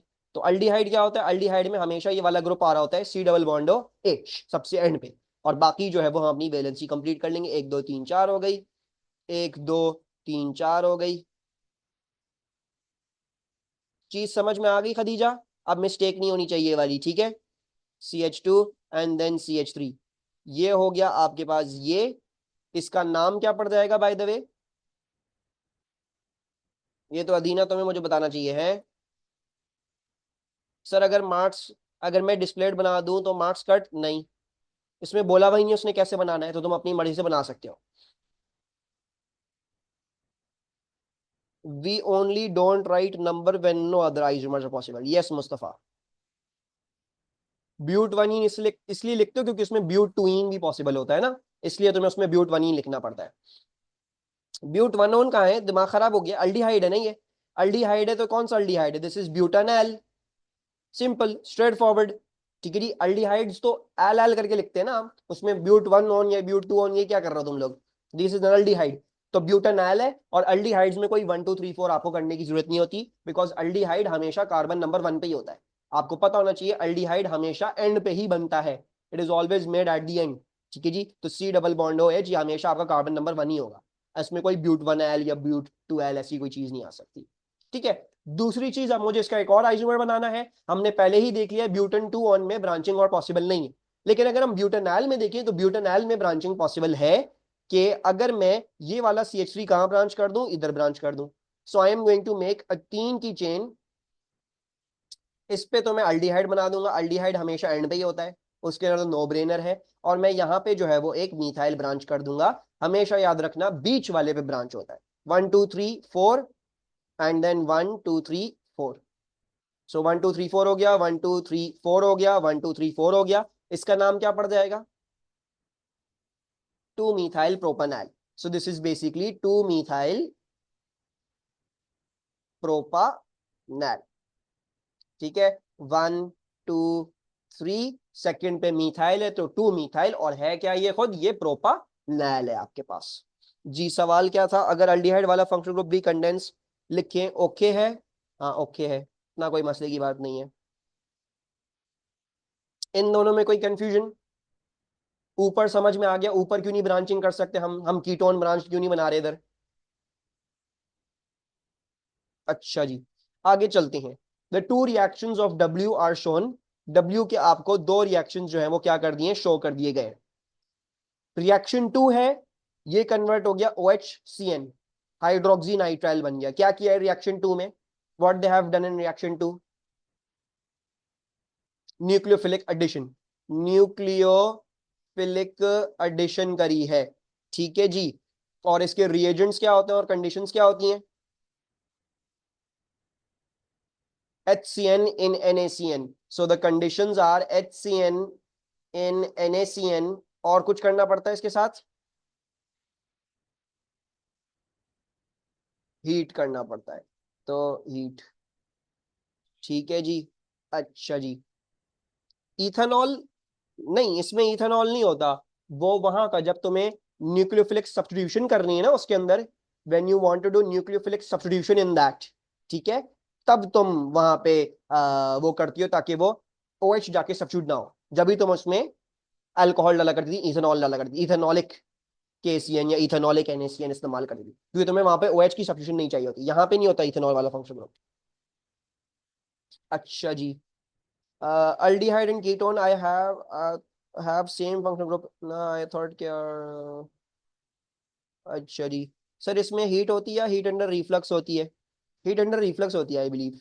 HCN एंड KCN हो सकता है जी, HCN एंड KCN भी हो सकता है, क्लासेस तो ली हुई है ना, तो भाई ऐसे सवाल तो पूछने नहीं, मैंने बोला है NaCN को KCN लिख दो, KCN को NaCN लिख दो, दोनों एक ही चीज होती है, ग्रुप 1 वाले नाइट्राइल्स हैं, ग्रुप 1 की सारी सॉल्ट सोल्यूबल होती है। अच्छा, रिएक्शन 1 बताओ क्या है, व्हाट इज रिएक्शन 1, रिडक्शन है, वेरी गुड। सो रिडक्शन हो रही है आपके पास, नाउ लेट्स जो है वो do all of the things. Identify the type of reaction occurring in reaction 1, so it is reduction, and identify the reagent, तो reagent आपके पास दो होते हैं, या तो आप जो है वो NaBH4 इस्तेमाल कर लें, वरना आप जो है वो LiAlH4 इन ड्राई ईथर इस्तेमाल कर लें। ठीक है, याद रखना LiLH4 को हमेशा ड्राई ईथर में इस्तेमाल किया जाता है, NaBH4 आप जैसे भी इस्तेमाल कर सकते हैं। एक और भी होता है वैसे, यहाँ पे हाइड्रोजन प्लस निकल कैटलिस्ट भी आप इस्तेमाल कर सकते हैं, हाइड्रोजन या प्लेटिनम कैटलिस्ट भी इस्तेमाल कर सकते हैं, वो भी रिडक्शन यहाँ पे परफॉर्म कर देता है। ये 3 होते हैं बेसिकली हमारे पास। अच्छा, फिर आगे चलते हैं, फिर क्या बोला हुआ है, reaction 2 is carried out by adding a mixture of HCN and NaCN to W.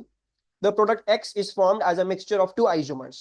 complete the mechanism for this reaction. You need to complete the mechanism for the nucleophilic addition.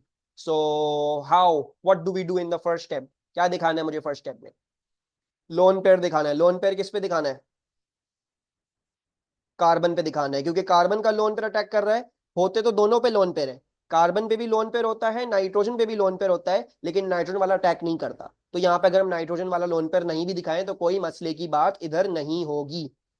फिर पार्शियल चार्जेस दिखाएंगे. Partial charges मेरे ख्याल से delta plus delta minus ये हो गए, ठीक है. और नहीं, गलत बनाए, उल्टे बना दिए मैंने, यस. सो हम जो है वो इसको यूं नहीं बनाएंगे, हमें जो है वो सोच समझ के करना है. ये डेल्टा माइनस है, ये डेल्टा प्लस है. उसके बाद क्या करूंगा? Arrow on oxygen. Arrow on oxygen तो ऐसे बनाऊंगा, ये वाला एरो है ना. नहीं, फिर कैसे बनाएंगे? बॉन्ड से बनाया जाएगा. So we will not make the arrow from the carbon, we will make the arrow from the bond to the oxygen. वो बॉन्ड में से इलेक्ट्रॉन्स ले रहा है, कार्बन से इलेक्ट्रॉन्स नहीं ले रहा है. और क्या दिखाऊंगा इधर? लोन पेयर जाके अटैक मार देता है कार्बन डेल्टा प्लस वाले को. It goes and attacks the carbon delta plus. ठीक है जी. अब हम क्या करेंगे? हम इसको खोल के लिख लेते हैं. CH3 CO CH2 CH3 then CN. अब क्या दिखाऊं इधर? Sir what about the half arrow थिंगी? वो कब यूज करते हैं? वो होमोलिटिक फिजन इस्तेमाल करते हैं जब फ्री रेडिकल सब्स्टिट्यूशन होती है, सिर्फ. वो सिर्फ तब इस्तेमाल करते हैं, वो इन सब में इस्तेमाल नहीं करते. सिर्फ वो वाहिद मैकेनिज्म है जहां पे हाफ एरो होता है. ओ पर नेगेटिव चार्ज और लोन पेयर, वेरी गुड. ओ पर नेगेटिव चार्ज शो करेंगे, लोन पेयर शो करेंगे. और क्या करना है? और HCN बनाना है हमने इधर, very good. So we need to draw an HCN over here as well. अच्छा जी, HCN बना लिया. बस HCN पे क्या करूं? HCN पे delta positive delta negative mark करेंगे. ये डेल्टा पॉजिटिव होता है, ये डेल्टा नेगेटिव होता है. फिर क्या करते हैं? फिर बॉन्ड तोड़ के हम कार्बन को दे देते हैं. बॉन्ड तोड़ के हम कार्बन को दे दिया, और फिर क्या होता है? फिर ऑक्सीजन अपना लोन पेयर लेके हाइड्रोजन को अटैक मार देता है. ठीक है जी. Oxygen takes its lone pair and attacks the hydrogen. And then finally you have this thing formed. X क्या है? एक्स उन्होंने नीचे पूछा हुआ है, एक्स हमने लिख दिया. नहीं, बल्कि यहाँ पे ये दिखा देते ना, क्योंकि फॉर्म भी तो हुआ है. साइनाइड यहाँ पे हमारी रीजेनरेट हो गई. CN minus regenerated with its lone pair. You are going to have to show that over here as well. ठीक है. फिर क्या बोल रहे हैं? State the name of the type of isomerism shown by X. Optical isomerism है. अगर मैं स्टीरियो आइसोमरिज्म लिख दूं चलेगा? नहीं, क्योंकि मुझे ज्यादा स्पेसिफिक होना है, क्योंकि स्टीरियो आइसोमरिज्म में सिस ट्रांस भी होता है, right. So you have to write the specific thing. तो यहां पे हमारे पास ऑप्टिकल आइसोमरिज्म है. फिर क्या लिखा हुआ है? डिस्क्राइब फुली या explain fully why this shows this type of isomerism. There is a chiral carbon present in this. ठीक है जी. 2 मार्क्स के लिए लिखना है हमने. We need to write it for 2 marks. तो सिर्फ कायरल कार्बन लिख दूं काफी रहेगा, या और भी कुछ लिखना चाहिए हमें? कायरल कार्बन को एक्सप्लेन कर देंगे, ठीक है. और नॉन सुपर इम्पोजिबल इमेजेस लिखेंगे, वेरी गुड. हमने कार्बन का लिखना है कि कायरल कार्बन है. दूसरा हमने क्या लिखना है? हमने ये दिखाना है कि कायरल कार्बन का मतलब क्या होता है, ये भी बता देंगे उसको. और फिर ये भी बता देंगे कि नॉन सुपर इम्पोजिबल इमेजेस बनेंगी आपके पास. So let's write this down. तो क्या लिखेंगे? X has a chiral carbon which has 4 different groups attached to it.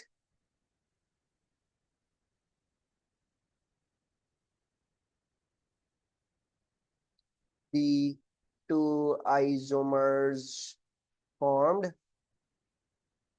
are non-superimposable mirror images of each other. Any confusion? Chiral center, asymmetric carbon atom in 4 different groups, non-superimposable mirror images. That's exactly what's written in the marks. 2 ethyl 2 hydroxy propane nitrile होगा ना X का? ओहो, नाम पूछ रहे हो? हाँ जी भाई, अहमद पूछ रहे हैं इसका नाम क्या है. What will be the name of this thing? गलत दिया है तुमने अहमद नाम। When we write definition of chiral, we say carbon which has different groups attached to them. Chiral का मतलब ये होता है कि उस कार्बन के ऊपर 4 different groups हैं, ठीक है जी। On that carbon there are 4 different groups. 2 hydroxy 2 methyl butane nitrile बोल रहे हैं नील, और ये 2 हाइड्रोक्सी 2 मिथाइल ब्यूटेन नाइट्राइल है। 1 2 3 4। हमेशा लॉन्गेस्ट चेन गिनते हैं, शॉर्टेस्ट चेन नहीं गिनते। 1 2 3 वहां पे नहीं रोकना था, 1 2 3 4 जाना था। और फिर आपके पास 2 हाइड्रोक्सी 2 मिथाइल प्रोपेन नाइट्राइल, ठीक है। पहले हाइड्रोक्सी आएगा, फिर मिथाइल आएगा, फिर सॉरी ब्यूटेन नाइट्राइल है। तो यहाँ पे लिख भी देते हैं क्या क्या हो गया। 2 hydroxy 2 methyl butane nitrile, this is the name of the species. Okay जी। सर एबीसी नहीं आती, व्हाट अ नेम। ओके जी, एबीसी नहीं आती बेटा, मॉन्टेसरी जाओ। अच्छा जी। If X is treated with ammonia and product hydrolysed compound Y is obtained contains this much carbon, this much hydrogen, this much oxygen and nitrogen by mass. Show that the empirical formula of blah blah blah is this. Easy peasy. I don't think in questions में किसी को भी कोई confusion होनी चाहिए। ये तो बच्चों वाले सवालात हैं, मार्क गेनिंग क्वेश्चंस हैं, तो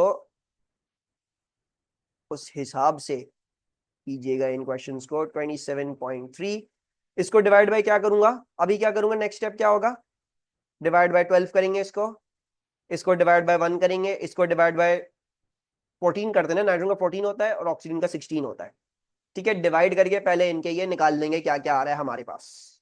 तो क्या क्या आ गया,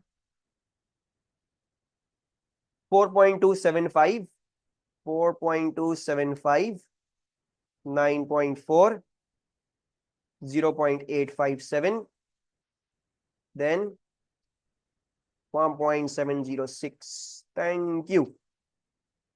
अच्छा जी, अब क्या करेंगे, नेक्स्ट स्टेप क्या होता है। C5H11NO2 आ रहा है, गलत आ रहा है, नहीं सही आ रहा है।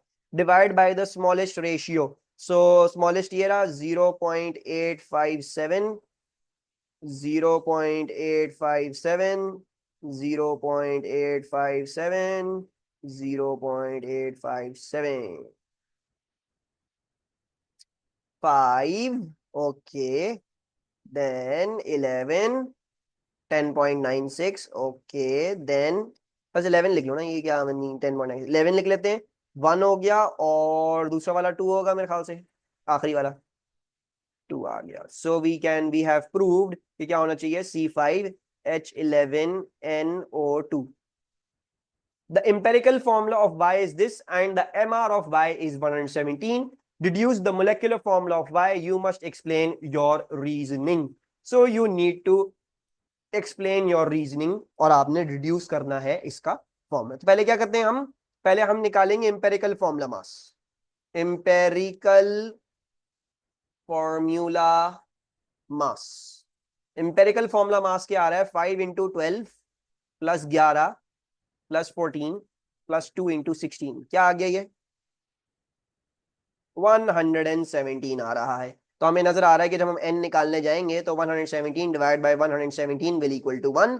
तो इसका मतलब है इसका जो एम्पेरिकल फॉर्मूला है वही इसका मोलेक्युलर फॉर्मूला भी है। और एक्सप्लेन क्या करेंगे, reasoning, we are going to say the empirical formula mass